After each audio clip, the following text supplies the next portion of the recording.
तो स्टूडेंट्स, स्वागत है एक बार फिर से आप सभी का हमारे यूट्यूब चैनल विष्णु सर में। देखिए, आज की वीडियो में हम चर्चा करेंगे वर्कशीट 43 जो लर्निंग आउटकम्स के पर आधारित जो लर्निंग गैप सामग्री दी हुई है कक्षा 8वीं के लिए। यहाँ पर गणित विषय में आज हम वर्कशीट 43 को हल करेंगे।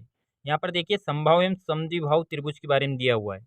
तो सबसे पहले हम समभाव के बारे में समझेंगे, और इससे पहले हमने 1 से लेकर 42 तक की सभी वर्कशीटों को हल कर रखा है। यदि आपको किसी वर्कशीट में समस्या हो या समझने में कठिनाई हो तो डिस्क्रिप्शन में प्लेलिस्ट की लिंक दी हुई है, वहाँ से आप वो वीडियो देखकर अपनी समस्याओं को हल कर सकते हैं। आइए वीडियो स्टार्ट करते हैं। तो देखिए, यहाँ पर दिया हुआ है सबसे पहले समबाहु और समद्विबाहु त्रिभुज के बारे में। त्रिभुज की भुजाओं को मापते हैं तथा चांदी की सहायता से कोण मापते हैं। त्रिभुज की भुजाएं जो दी हुई है यहाँ पर 4 सेंटीमीटर है, ये भी 4 सेंटीमीटर और ये भी 4 सेंटीमीटर है। त्रिभुज की तीनों भुजाओं की जो लंबाई है वो समान है, इसलिए समबाहु त्रिभुज कहलाएगा। अब ये तीनों भुजाएं समान लंबाई की है तो इनके जो कोण बनेंगे वो भी समान बनेंगे। तो यहाँ पर देखिए, चांदी की सहायता से हम यदि कोण मापें तो देखिए, सबसे पहले हम यहाँ मापते हैं बी वाला कोण। तो ये जो कोण है वो कितने डिग्री का रहेगा? 60 डिग्री का। ऐसे ही इस वाले कोण को मापते हैं हम, कोण सी को मापेंगे तो ये भी कितने डिग्री का रहेगा? 60 डिग्री का रहेगा। तो इस प्रकार हम मापने पर कितने डिग्री का आएगा? ये भी 60 डिग्री का। तो इस प्रकार जो कोण होते हैं, देखिए जब हम बाईं तरफ मापेंगे, इस तरफ मापेंगे तो ऊपर वाले कोण को देखना होगा, और जब दाईं तरफ नापते हैं तो नीचे वाले को देखना होता है। तो यहाँ पर देखिए, सब 60-60 डिग्री के कोण बनेंगे इस पर। तो बी जो कोण रहेगा वो भी 60 डिग्री का रहेगा, सी कोण भी 60 डिग्री का रहेगा, और कोण ए भी 60 डिग्री का रहेगा। तो देखिए, एक प्रश्न दिया हुआ है वह अभ्यास 1, उसको हल करते हैं और समबाहु त्रिभुज को और अच्छे से समझते हैं। तो आइए प्रश्न देखते हैं।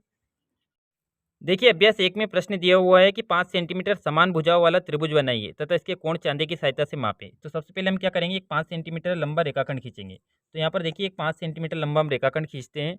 तो शून्य से लेकर हमें 5 सेंटीमीटर लंबा एक रेखाखंड खींचना है। तो यहाँ पर हम स्टार्ट होते हैं शून्य से लेकर कहाँ तक खींचना? हमें 5 सेंटीमीटर तक। तो यहाँ पर शून्य से हम 5 सेंटीमीटर लंबा एक रेखाखंड खींचेंगे। अब देखिए, हमें दो भुजा और बनानी है 5-5 सेंटीमीटर की। तो इसके लिए हम क्या करेंगे? प्रकार की सहायता से 5 सेंटीमीटर लंबा एक चाप खींचेंगे। तो यहाँ पर देखिए, सबसे पहले हम माप लेते हैं क्या ये 5 सेंटीमीटर है। तो हाँ, ये हमारा जो चाप है वो कितना है? 5 सेंटीमीटर। हमने प्रकार की सहायता से यहाँ पर जो है 5 सेंटीमीटर माप लिया। अब हम दो चाप खींचेंगे क्योंकि हमें त्रिभुज के लिए 3 भुजा की आवश्यकता होगी। तो यहाँ पर देखिए, जहाँ पर चाप कटेगा वहाँ पर हम काटेंगे उसको, इस तरफ से काटेंगे ऐसे ही, क्योंकि 5 सेंटीमीटर लंबाई ले ली हमने।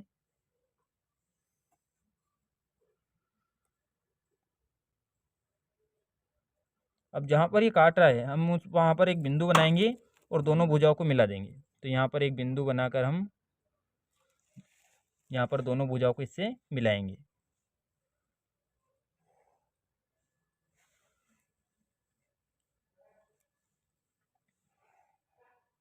इस प्रकार हमारा जो ये होगा वो 5 सेंटीमीटर भुजा वाला एक समबाहु त्रिभुज बन गया है। यहाँ पर कोण बनेंगे ए, इसको नाम दे देते हैं हम ए, बी और सी। देखिए, अब इनके कोणों को मापते हैं हम। तो यहाँ चांदी की सहायता से इनके कोण को यदि मापते हैं हम, तो देखिए सबसे पहले बी वाले कोण को मापते हैं। अब देखिए, दाईं तरफ माप रहे हैं हम, तो देखिए ये 60 डिग्री का कोण बन रहा है हमारा, क्योंकि दाईं तरफ अगर देखेंगे हम तो नीचे वाले कोणों को देखना है। तो 0, 10, 20, 30, 40, 50, 60, तो ये 60 डिग्री का कोण बनेगा यहाँ पर। इसे कोण सी को मापेंगे। अब देखिए, हम बाईं ओर माप रहे हैं तो क्या करेंगे? यहाँ पर ऊपर वाले कोण देखेंगे। तो देखिए, यहाँ पर जो ऊपर वाला कोण है हमारा, ये कितने डिग्री का बन रहा है? यहाँ पर भी 60 डिग्री का। और ऐसे एक कोण ए भी कितना डिग्री का रहेगा? 60 डिग्री। तो हम कह सकते हैं कि यहाँ पर जो भुजाओं की, तो देखिए यहाँ पर जो ए बी की लंबाई है वो कितनी हो जाएगी? 5 सेंटीमीटर। बी सी की लंबाई 5 सेंटीमीटर है, और ए सी की लंबाई भी कितनी हो जाएगी हमारी? 5 सेंटीमीटर। तीनों भुजाएं समान है, और तीनों भुजाओं पर जो कोण बन रहा है, कोण ए का मान 60 डिग्री है, कोण बी का मान भी कितना है? 60 डिग्री है, और कोण सी का मान भी 60 डिग्री है। तो इस प्रकार कोण ए, कोण बी, कोण ए बराबर है कोण बी के, और कोण सी भी बराबर है। तीनों कोण बराबर है और तीनों भुजाएं बराबर है, इसलिए कौन सा त्रिभुज कहलाएगा? हमारा समबाहु त्रिभुज। देखिए, अभी हमने सीखा है कि समबाहु त्रिभुज में तीनों भुजाएं बराबर होती है और तीनों भुजाओं पर जो कोण बनते हैं वो भी समान होते हैं, 60-60 डिग्री के। यहाँ पर देखिए, समद्विबाहु त्रिभुज के बारे में समझते हैं हम। एक त्रिभुज जिसकी दो भुजाओं की माप समान हो एक समद्विबाहु त्रिभुज कहलाता है।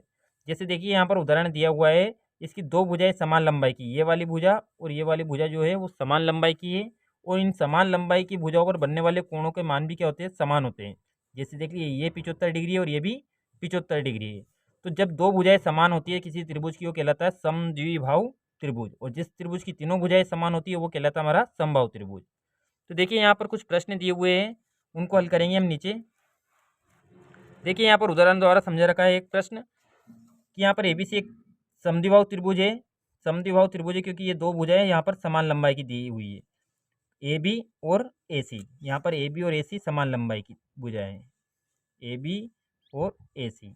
इस प्रकार बी और सी पर जो कोण बनेगा वो समान रहेंगे, कोण बी बराबर क्या होगा, कोण सी। और यहाँ पर देखिए कोण सी का मान 40 डिग्री है, तो कोण बी का मान भी कितना हो जाएगा, 40 डिग्री। तो यहाँ पर कोण बी का मान भी 40 डिग्री होगा, क्यों, क्योंकि कोण सी का मान कितना है यहाँ पर 40 डिग्री, इसलिए एक्स का मान भी कितना हो जाएगा यहाँ पर 40 डिग्री। आइए प्रश्न हल करते हैं। देखिए पहला प्रश्न दिया हुआ है कोण एक्स का मान ज्ञात कीजिए। देखिए यहाँ पर समद्विबाहु त्रिभुज दिया हुआ है ए बी सी, क्योंकि ये दो भुजाएं समान लंबाई की है, तो यहाँ पर लिखेंगे हम ए बी बराबर किसके हैं, बी सी के, क्योंकि ये दो भुजाएं समान लंबाई की है।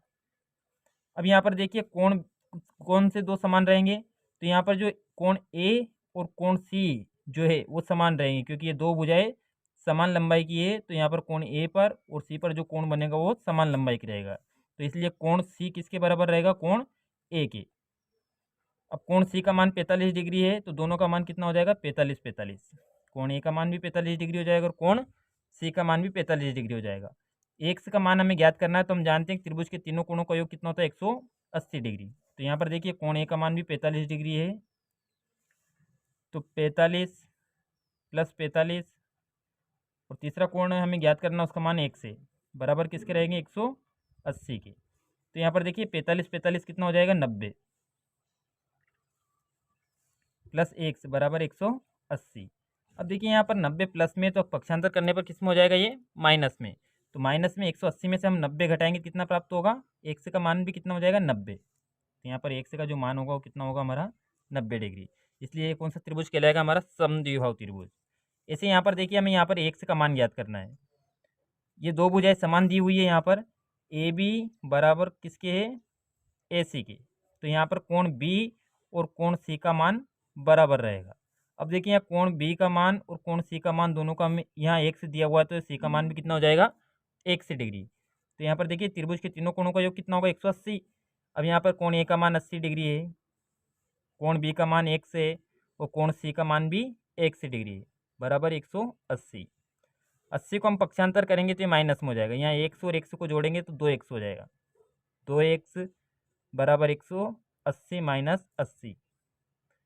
अब 180 में से हम 80 घटाएं तो कितना बचेगा, 100। तो 2x बराबर 100 और 2 का भाग, क्योंकि 2 गुणा में तो इधर भाग में जाएगा, 2 का भाग देंगे 100 में कितनी बार जाएगा, 50 बार। तो x का मान कितना हो जाएगा यहाँ पर, 50 डिग्री। तो x बराबर यहाँ पर हो जाएगा 50 डिग्री और ये भी 50 डिग्री, क्योंकि 50 50 100 और 80 कितना हो जाएगा, 180 डिग्री। देखिए वर्कशीट 44 में दिया हुआ है सर्वांग समता। समता का मतलब होता है समान, सर्वांग मतलब सभी जगह से, सभी भुजाएं हो या किसी भी आकृति हो, सर्वांग समता, सर्वांग मतलब सभी समान हो, वो कहलाएंगे सर्वांग समता। एक आकृति दूसरे आकृति के बिल्कुल समान हो रहेगी, वो कहलाएगी सर्वांग समता। जैसे उदाहरण के लिए मान लीजिए किसी सांचे से बने हुए बिस्कुट, उनके जो बिस्कुट रहेंगे वो सभी समान आकार के रहेंगे, तो वो एक दूसरे पर रखें तो समान आकार के रहेंगे, तो वो क्या कहलाएंगे, सर्वांग समता।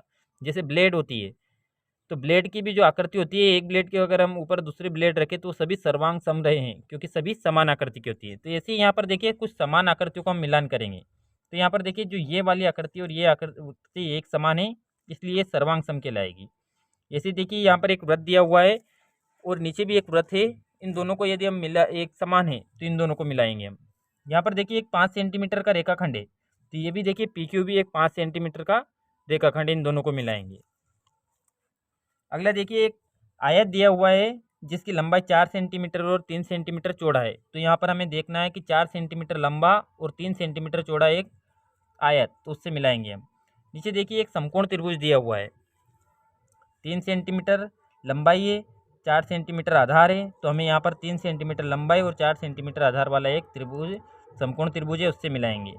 ऐसे देखिए अगला एक और त्रिभुज दिया हुआ है जिसकी भुजाएं 3 सेंटीमीटर और नीचे जो आधार भुजा है वो 4 सेंटीमीटर है, और जो कोण बन रहे हैं वो 50-50 डिग्री के बन रहे हैं। तो ऐसे देखिए यहाँ पर ऊपर जो कोण रहेगा ये इससे मिलाएंगे।